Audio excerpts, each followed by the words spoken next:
Welcome back to Fun with Fords. I'm Eric, and we're going to do a walk around of the truck bed delete. I had this done in Shipshe Trailers in Shipshewana, Indiana, just a little bit east of Elkhart and Goshen by about 20 miles or so.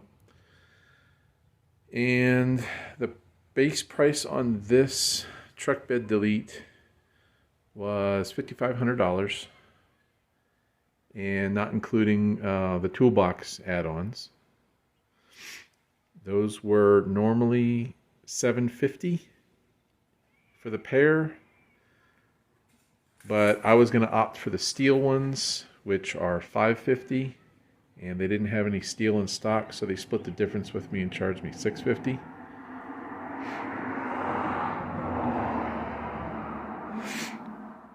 So it's the diamond plate aluminum on the back here, and then they put in the tail lights, and then the two inner ones are the reverse lights. And they put the camera in there, but that doesn't work. They put in the parking sensors as well, but those don't work. And then they put in the 7-way pin connector that would normally be in the bumper. But again, that doesn't work. The wiring harness isn't long enough. For the way they have this, the wiring harness all wrapped up underneath of here, which it's a spaghetti mess underneath of there. And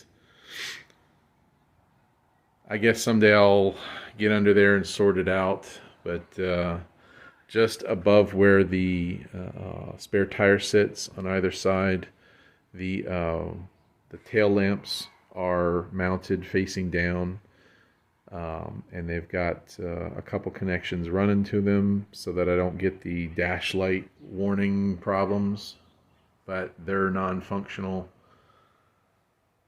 The toolboxes are 1 foot square toolboxes, not much size to them. You know, you really can't store a whole heck of a lot in there. And looking back, I would have probably opted to not have them because I would have probably bought my own and utilized all this extra space in here and bought maybe a 2 foot toolbox or something like that, or I don't know if they make a 1.5 or something, but I think these were overpriced for what they were, but what's done is done. And I've got the diamond plate aluminum wheel covers, and then the mud flaps. I've seen other truck bed deletes that come with the plastic ones. I didn't like those. I do like the aluminum. I wish they would have done a little bit better job of cutting. It's okay. They do come with these goofy little star nuts, but on this cover here and the cover back there, I replaced them with 1/2-inch bolts so that I can take this on and off as I need to. It comes with a 34,000 pound fifth wheel. They bolted and welded a plate onto here. I can still use my gooseneck chain connectors, which I use to connect my breakaway cable to. got the wire that runs up to the batteries. This is for the winch on the trailer. And this box here was not here before. I had to put this in here because this piece that normally would have sat vertical in the bed of the truck for the as part of the fifth wheel prep package, when they put this in, they mounted it this way. And what happened is when I went through a rainstorm, if you can see that, it flooded it, and it got wet and corroded. I'll put a picture of what happened, and it got nothing but water in there. So to solve that, I bought the box, and I had to buy a new piece at a dealer, and I put this in here so that the piece will stay, the connection will stay dry, because they apparently don't make one that's waterproof that can sit horizontal. At least that's what one of the trailer shops told me. They said it needs to be vertical. And I have two, they say they're 40-gallon tanks on either side, but they're more like 35. And the problem that I have with this setup as they did it, when I picked it up,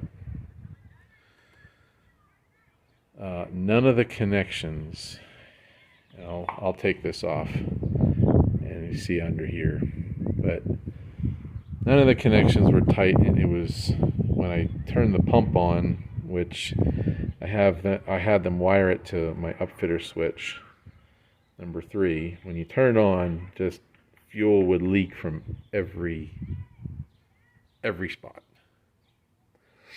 But as you can see here, they didn't notch this out enough.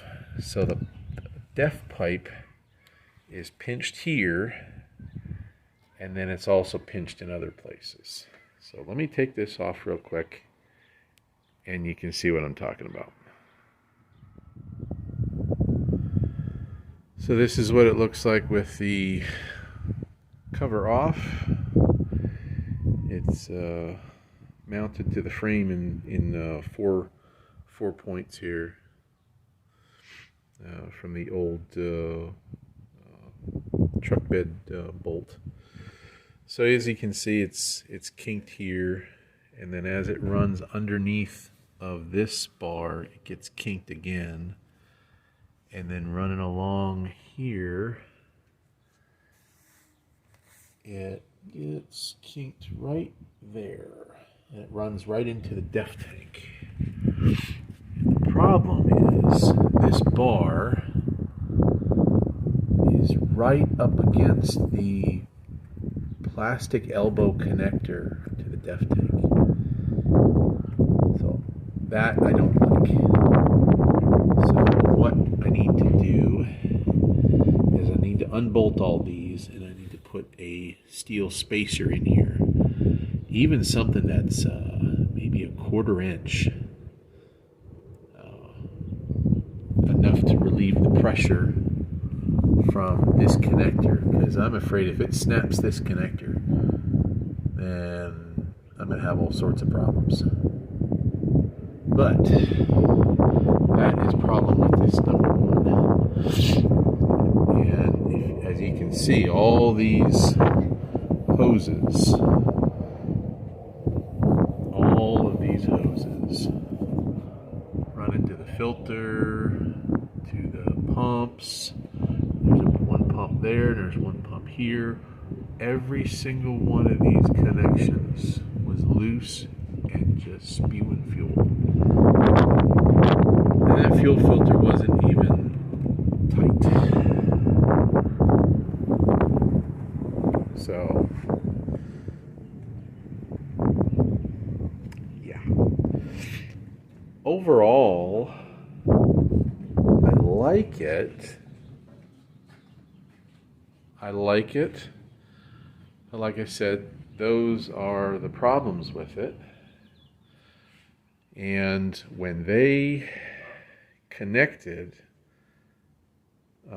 some of the lights in here, it caused my overhead clearance lights and door locks to stop working. And Shipshe didn't know what to do about it. They said it creates a software problem and only the dealer can fix it. So I took it to the dealer in Elkhart, and they were nice enough to get me in, and their electrical guy spent about 6 hours on it, and he traced it to a problem. They plugged the wrong connector under here into what was once the tailgate lock power, and that created what they said was a power loop, and it was putting power into another power socket, which caused the power door locks to stop working because the tailgate lock was connected to the power doors. And then it was the connector for the lights, and that caused my overheads to stop working. So it cost me $650 to get them to sort all that out, and then things started working. He said as soon as he unplugged it, stuff started working, and then they started plugging the right stuff into the right places, and yeah, it miraculously started working. So, yep. So I'm gonna work on trying to lift. It's really windy today. Work on trying to make some spacers for these, and then get the def line unkinked, because I can't fill at the pump, and I can't fill rapidly, even pouring in from a jug. I have to pour it in really slow.